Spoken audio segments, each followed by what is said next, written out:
Evil Pixel.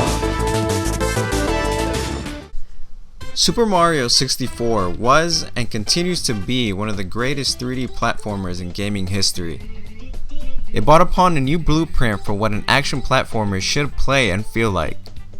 Now, many developers tried to imitate its look and charm, some succeeding, but others failing miserably.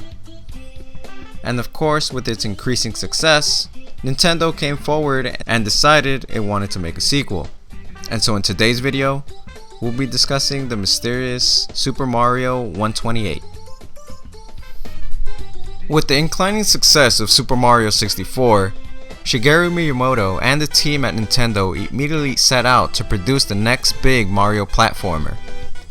With Miyamoto making statements of regret that developers at Nintendo sleepily did not have enough time to implement everything they wanted to put in Super Mario 64, such as a 2-player mode including Luigi.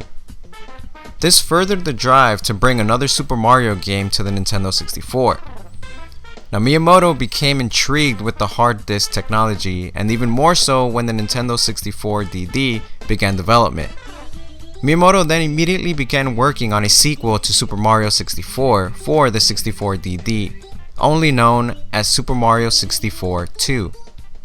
Now, the 64 DD allowed Miyamoto's wishes to bring co-op multiplayer to the game, as well as store more information for their liking. At E3 1997, Miyamoto first mentioned that they were getting started on Super Mario 128. In a separate interview, Miyamoto stated, "We're in the middle of preparing Mario 64 2 for release on the 64 DD. I'd like to take advantage of the 64 DD's ability to store information. As of now, Luigi's also a full part of the game, but we haven't started thinking about 2-player gameplay with Mario and Luigi yet. We'll tackle that once we've got this system ironed out. We've figured out the processing power issues, so we could do it if we tried." Then later in 1999, Miyamoto stated in a separate interview that the game was coming, though not very far along. Now, unfortunately, as many may know, the Nintendo 64 DD was in all sense a commercial failure. So much so that Nintendo didn't even bother porting the hardware to North America, and thus ceasing all development of Super Mario 64 2 on the Nintendo 64 DD. Now, Super Mario 128 was then finally showed off a year prior to the Nintendo GameCube's launch in North America at the 2000 Space World convention. The game was shown as a tech demo, and was very odd to say the least. The demo consisted of a Mario figure emerging from a single coin block and what appears to be a GameCube Monopoly inspired board. Then soon after, more and more Marios continue to emerge from coin boxes, which form an 8-bit Mario figure. All the Marios spawned equal to 128, and each of them are seen performing different activities such as running, climbing, picking up blocks, throwing blocks, and oddly enough, jumping off the board. After a while, the board itself begins to warp and transforms into different terrain. It's at this point that it becomes clear the developers are intending to show us what the hardware is capable of by showing off different things. Now at this point, the Marios begin rolling each other off the board, and some are even changed into a cel-shaded Mario, while others become camouflaged. Now as that demo comes to an end, the board transforms into a pizza, oddly enough, and all the Marios are thrown off the pizza. The pizza then gets inserted into the GameCube, thus ending the demo. This tech demo at least brought people some hope that this named title was at least still being worked on. Super Mario 128 then went quiet with the announcement of Mario Sunshine emerging. However, Miyamoto confirmed in 2001 Space World that Sunshine and Super Mario 128 were not the same game. On August 2002, Super Mario Sunshine was released for the Nintendo GameCube with above average reviews. However, it left gamers puzzled that Super Mario 128 was announced prior to Mario Sunshine, yet it still was nowhere to be found.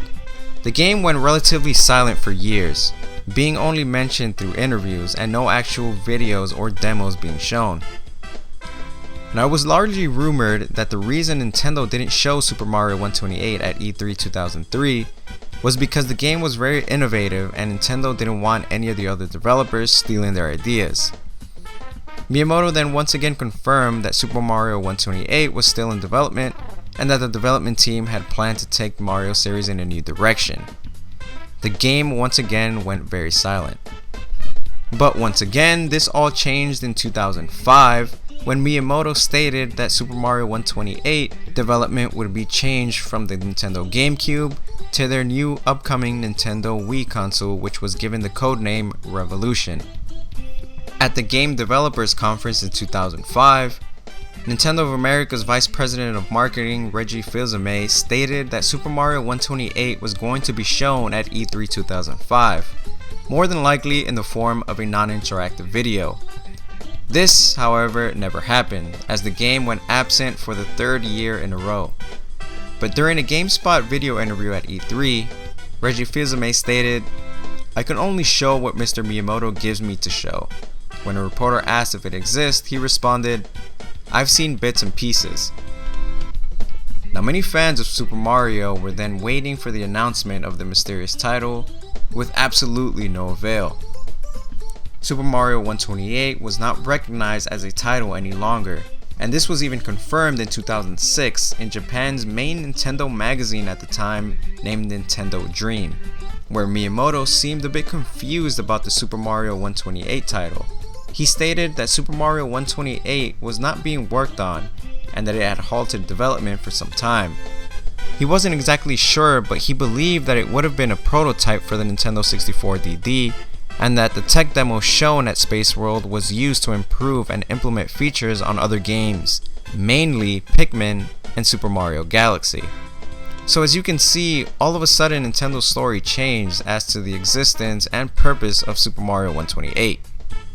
Miyamoto further elaborated on his statement in 2007 when he gave the 2007 Game Developers Conference keynote speech, and he mentioned that Super Mario 128 was merely a demonstration to illustrate the power of the GameCube, and reiterated that several techniques from Super Mario 128 had become foundational gameplay concepts of the Pikmin series and the upcoming Super Mario Galaxy series. But the one question I'm always asked is, what happened to Mario 128? Now, I first mentioned this theory about 10 years ago in an interview. And then we showed off a technical demo, I think, in 2000 at Space World. Now, the purpose of that demo was to show how new technology of the GameCube could dynamically change the nature of Mario games. So when people ask me what happened to Mario 128, I'm always at a loss as to how to answer. Because actually most of you have already played it. But you played it in a game called Pikmin. See, this game featured one element of Mario 128 that allowed a large number of characters to operate independently and as a group with some advanced AI. But of course, if I were to tell you all that this is what happened to Mario 128, I think you'd all be pretty angry. So of course, you'll be experiencing another element of Mario 128 fairly soon. In Super Mario Galaxy, you'll be playing on numerous spherical stages. And this was one of the experiments that we were conducting at the time of Mario 128. And the power of the Wii has finally allowed us to bring this experiment to reality. Please take a look. So one can only wonder why Nintendo, or Miyamoto specifically, kept leading on fans for years that Super Mario 128 was a title and not just a concept of things to come. Well, personally, I can only assume that with so many things going on at Nintendo, he simply didn't have an answer, and just went by assumptions, as he was simply overlooking and producing the projects, and not actually doing the physical work on them, such as programming or coding. He was caught in the moment of being asked a question and gave a quick answer to stop any further questioning of something he doesn't really remember or even know. I mean, he did openly admit that he had forgotten about the title in the interview mentioned, but again, that's just my take on it.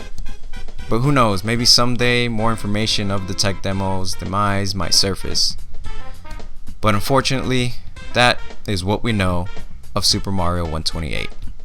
Thank you guys for watching. Check out some of our other videos if you like. And if you enjoyed this video, please consider supporting us on Patreon. We are currently in the process of updating our Patreon and adding some more rewards and goals. But anyways, don't forget to follow us on Twitter and give us any suggestions for any future videos. And I'll catch you all next time.